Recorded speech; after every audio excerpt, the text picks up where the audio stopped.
if we decline to proceed simply because of Supreme Court's ruling or just because of all the noise, how are we to hold the highest officials of the land accountable?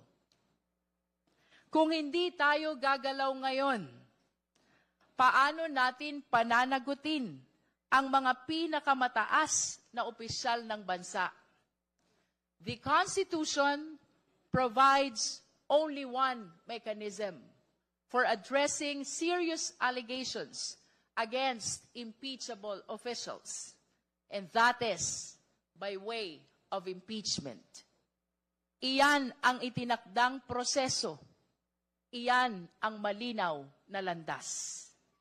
There is no alternative forum, no parallel mechanism, no detour, no easy way out.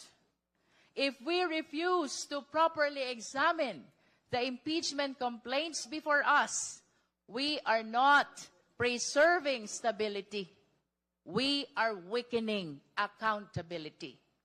So, my dear colleagues, let us discharge this duty. Walang shortcut. Walang paunang paghuhusga. Tanging katapatan lamang sa saligang batas.